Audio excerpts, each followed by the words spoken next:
In the previous episode of this podcast, I made the case to you that video won't fix a weak podcast. I said that adding a camera doesn't add substance. I said that Apple Podcasts video probably isn't a match for YouTube. And I said that if you're building your entire show around looking good on a screen, you're probably going to make the audio ever so slightly worse. And I stand by every word of that. But here's the thing about actually being honest on a podcast about podcasting rather than just sounding opinionated and bringing hot takes.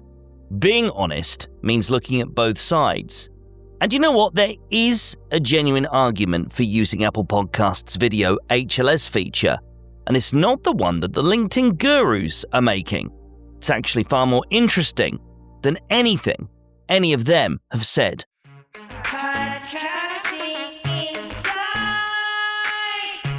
So let's look at the argument that most people are making for adding video to your podcast. It's usually centered around growth. Get on YouTube. It's the world's second biggest search engine. You'll get discovered. You'll get big. Okay, look, fine. YouTube is a discovery machine. That is true. There is an algo. That part, I'll give them. But here's the bit that everybody skips past. Apple Podcasts video isn't trying to be YouTube. And that bit right there is exactly why this HLS feature is worth paying attention to. There's a distinction that most people making noise about this have completely failed to grasp. That's why the moment that YouTube releases any kind of press release announcing exciting new features, they jump all over it, giving their pontifications around how this is great for the podcasting industry. What they don't get is the difference between discovery and delivery. Discovery is someone brand new is finding your content. Delivery is someone who already follows you reliably gets it. So YouTube is all about discovery. And this is the important thing. It's becoming increasingly terrible at the delivery piece. What do I mean by that? Well, all right. You can have 100,000 subscribers on YouTube on your channel, and then you can post a video that gets maybe 1,000 views. Because regardless of what decision your previous viewers have taken around whether or not they want to see your content again, the algorithm overrules that and decides that it's not worth the push for that week. You know that bell notification that you pushed? Yeah, that's decorative at best nowadays. You've got to actively hunt for content from people you said you wanted to follow, because YouTube now sticks in front of you whatever it wants to based on your search, instead of delivering the stuff that the creator you subscribed to months ago has published. So that's not delivery at all. It's a content lottery, and you're not the one holding the winning card.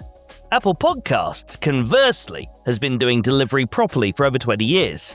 You follow a show, it used to be called subscribe.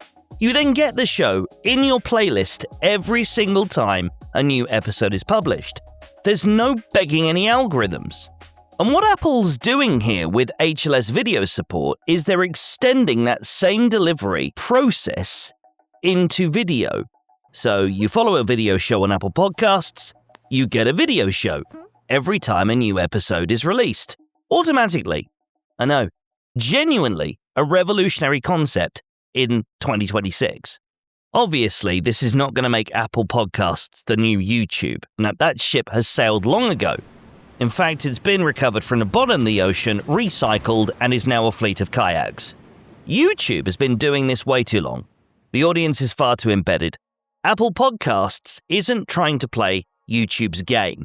And that's actually what's smart about this. Apple is just trying to be what Apple Podcasts has always been, a reliable, algorithm-free pipeline between a creator and the audience that they're already building. And for podcasters who are producing video, that kind of changes the whole strategic picture quite significantly. Because right now, if you're making video and you're pushing everyone to YouTube, what you're doing is you're handing control of your audience relationship to a platform whose priorities shift year on year based on ad revenue, whether that's short form, long form, whatever form.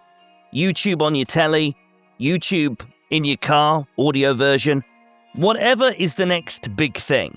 every time the platform decides to chase a new trend, your audience sees less of you unless you're doing exactly what the algorithm wants in the right now.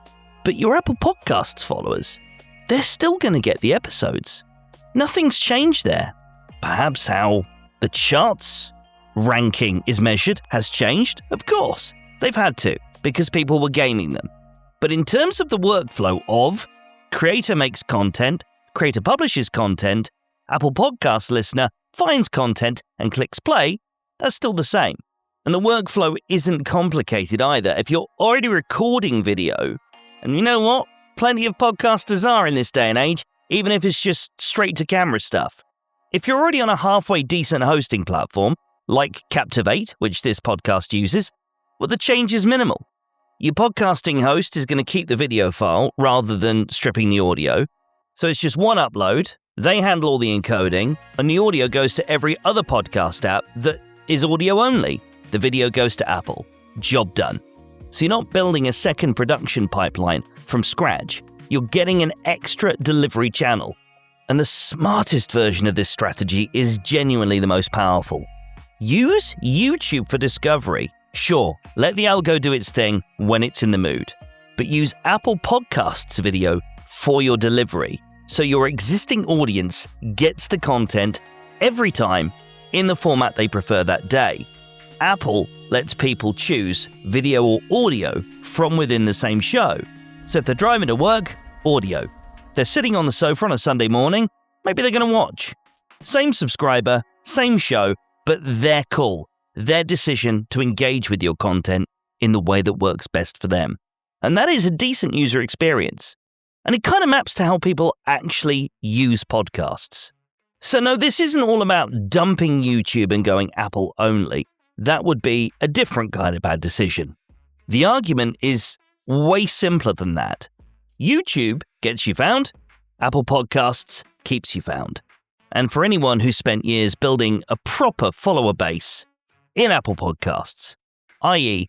actual listeners who choose to follow you, that second part matters enormously. Because you already did the hard work. Don't hand the keys now to an algorithm. I hope you found that useful. If you've got a podcasting challenge you want to work through, whether that's figuring out your video strategy, sorting your show structure, or just working out what the actual point of your podcast is, get yourself to podmastery.co and get your podcasting challenge solved by me. Hit the contact page and you'll be able to reach out. Until next time, good luck with your continuing journey towards Podmastery.